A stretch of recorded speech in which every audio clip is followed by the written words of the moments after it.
If the train driver, where this train is taking me, that is determined by the train driver. If the train driver is an abductor or a smuggler or abductor, no doubt we're going to be taken to a slaughterhouse. The faster the train moves, more the fear. Whereas if the train driver is your mother or is your father, very affectionate, loving father, then this train will take us to the picnic spot, not to a slaughterhouse. But unfortunately, in our case, our body is moving so fast, our mind is changing so fast, and the whole world is moving so fast. In our case, it's like a very fast moving train. Where is this train taking us? It is determined by the driver, like our mind. And unfortunately, our mind is under the sway of the demons. The demon of the self-grasping ignorance and a self-centered attitude. So as long as these two demons drive the train like our body and the mind, it'll only take us to the miseries. So keeping this in mind, that you are under the sway of the worst of the contaminations, worst of the demons, worst of the contaminations, which are the true demons, self-grasping, the self-centered attitude. As long as we are under the sway of the demons and the contaminations, experience that we go through will only be miseries. This is the second seal. All contaminated things are of suffering nature. Sickness, aging, death, losing near and dear ones, anxiety, stress, depression, and so forth. This is reality. This is reality. You just experience one moment of the pain of losing near and dear ones. That is good enough to nullify all experiences of happiness that you might have gone through in your life. They will simply nullify all of them with just one moment of the pain. And this pain is so excruciating. If you calculate the two things, the happiness that we experience and the pains that we went through, and the pains were waiting for us to go through. If you weigh the two things, the pains far overrides the happiness, and this pain is so excruciatingly painful. And this is reality of the miseries. Okay, this is a fact. Is there a way out? If you don't put effort, there's never a way out. It continues. It's going to be perpetuating like this endlessly. If there is a way out, what is that way? Know that all these miseries, they are grounded on the ignorance, and the ignorance is like darkness. Just as the darkness can be eliminated by introducing light, it is only through introducing the light of the wisdom that the darkness of ignorance can be eliminated. What is this wisdom? This wisdom, by the very definition, is the discerning mind whose apprehension of the object tallies with reality. What's the reality? The reality is everything is like dream. How can I know this? Okay, very quickly. This is going to be a very quick intro to the introduction to the emptiness. Very quick though. Those of you who are already familiar with the emptiness, very good.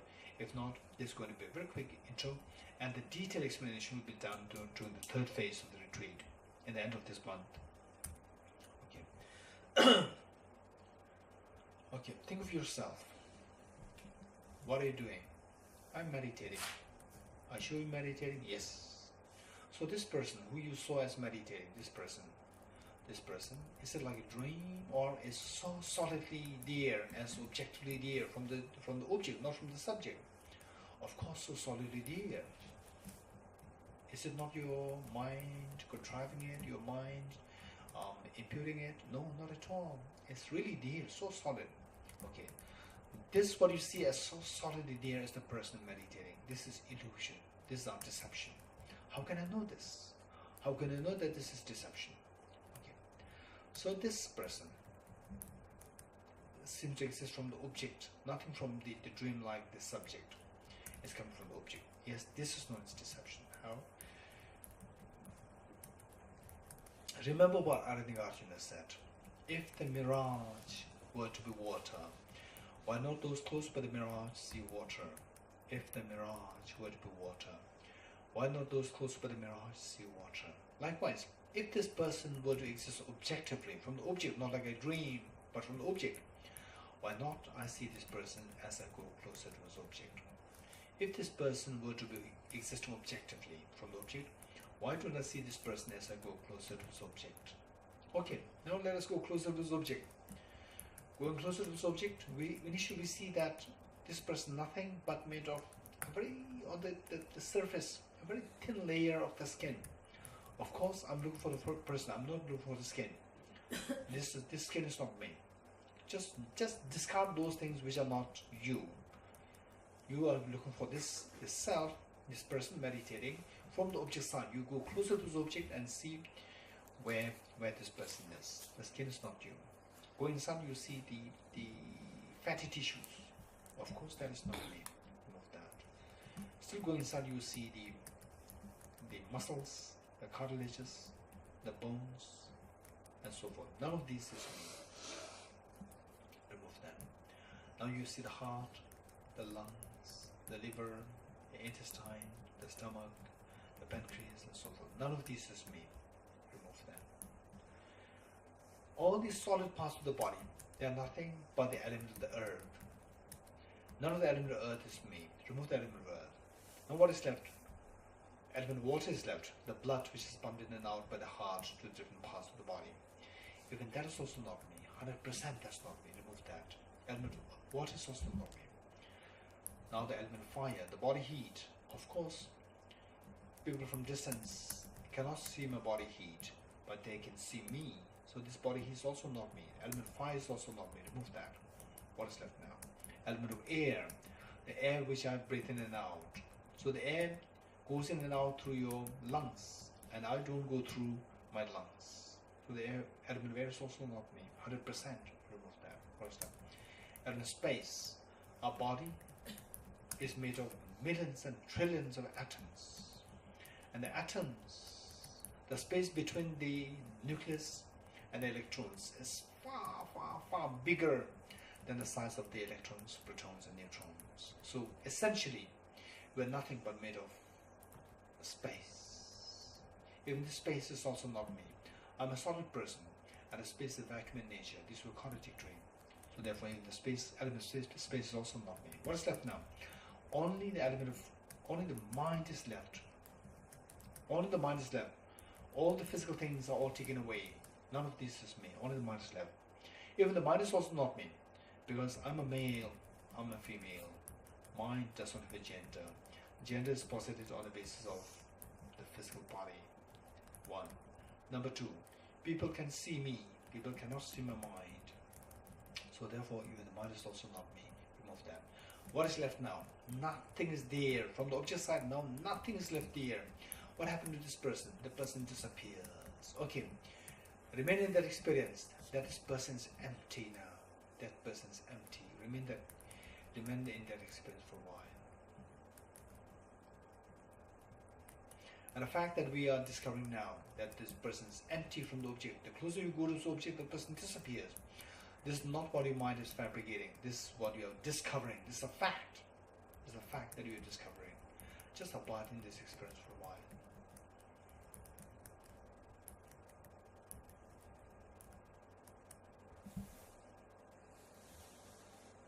Okay. Now slowly come out of the meditation. Come out of the meditation. Okay. Now, what we do is that we switch to the Bodhicitta part. For the Bodhicitta, ideally speaking, at home, in your own place, I would recommend you to do include the two methods, sevenfold cause effect method and the equalizing exchange method. Those who came late, I would suggest you to listen to the recordings of the sevenfold, but we are going to do the equalizing exchange method here today and tomorrow. Okay, so ideally speaking, in your own room, so in your own house, in your own place, I would suggest you to do the meditation, Bodhicitta practice on the basis of these two methods. You can do one method today, the next method tomorrow. You alter within the two. You alter within the two. And should you have like whole one day off, then you can do both methods. Both methods. And I personally prefer to do both methods. Is what I do. Okay. Now here, because of constraint of time, At times when you do the Buddha methods, it may take like whole 1 hour, and at times 2 hours even, right? So what we do is the 4 immeasurables here. Now instead of the 4 immeasurables, we'll do only 1 immeasurable because of constraint of time. Now it's almost 8, but you will do 1 immeasurable, which is the immeasurable compassion. Okay, so for this, sit comfortably. Again, it's going to be the guided meditation. Just follow the instructions. Follow the instructions, and be in the present moment. Stop ruminating over the past experiences. Disengage yourself from thinking about the future. Just be in the present moment. Okay. Now follow the instructions. See how much you can invoke the respective experiences. Immeasurable compassion.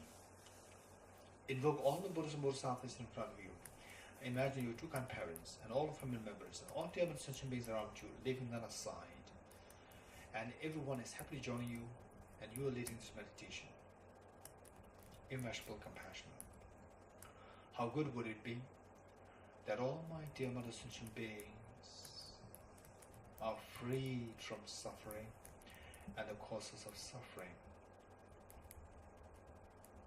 May all my dear mother sentient beings be freed from suffering and the causes of suffering.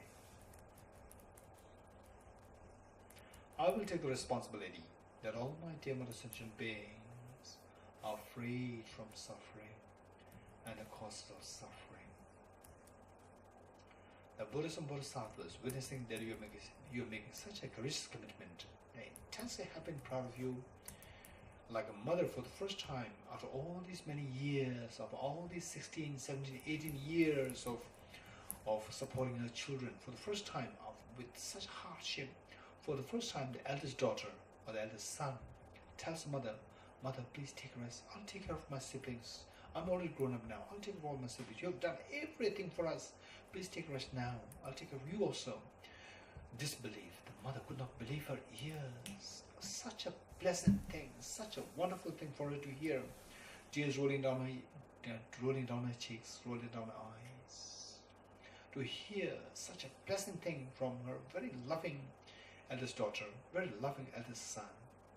This is exactly what is happening to all the Buddhas and Bodhisattvas. Seeing that you are making such a courageous commitment, they are intensely happy and proud of you, and this pride and happiness invokes their compassionate, omniscient minds to send forth nectars and very soothing lights towards you and all human sentient beings.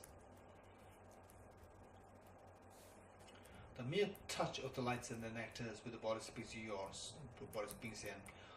of yours, washes away all the miseries and the cause of miseries, particularly the contaminated karmas, negative karmas, afflictive emotions, precisely the self-grasping ignorance and the self-centered attitude. They're all washed away, and then everyone experiences the total freedom from the miseries. And you, witnessing such a miracle is happening to us all of different sentient beings, you are intensely happy. Take 3 deep breaths, sigh with relief.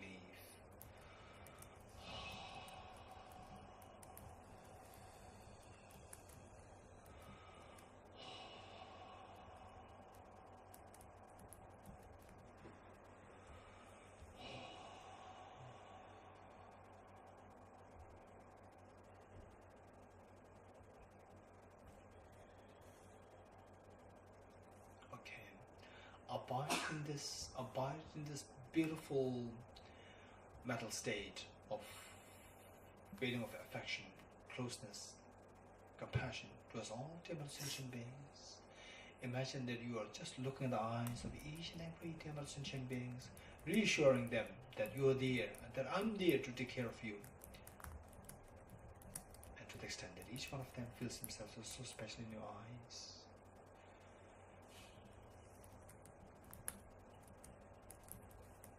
With this mind, with folded hands, let us make a commitment, Bodhicitta commitment 3 times. With folded hands. I'll say the line of commitment once, then we'll all say this 3 times together, wholeheartedly, just see to the best you can to make it so vivid and so alive. May I become Buddha for the benefit of all my dear mother sentient beings. May I become Buddha for the benefit of all my dear mother sentient beings. May I become Buddha for the benefit of all my dear mother sentient beings. May I become Buddha for the benefit of all my dear mother sentient beings.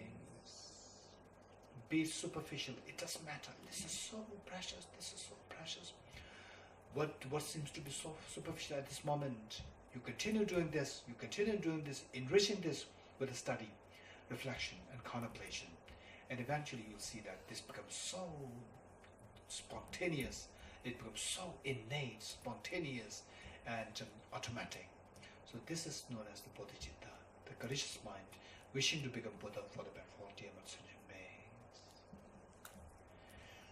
Okay, so now let's turn to the dedication prayer. Let's stop here, page 43. And tomorrow we'll do the complete. Tomorrow we'll do the complete form, and then from this we will see if we can do this the same thing, whether in the abridged form or in the full form, depending on the availability of time in the future. But to include some form of this would be extremely meaningful for each one of us. Okay, page 43. I dedicate a merit thus gathered towards the realization of the deeds and the prayers of the Buddhas and Bodhisattvas of the three times, and to the upholding of the doctrine of scripture and insight. May I in all lives, through the force of this merit, never separate from the four wheels of the Mahayana vehicle, and accomplish all the stages of the path: renunciation, bodhicitta, birth review, and the two stages. From my two collections, vast the space that I've amassed from working with effort at this practice for a great length of time, may I become the chief leading Buddha for all those whose minds wisdom eyes blinded by ignorance.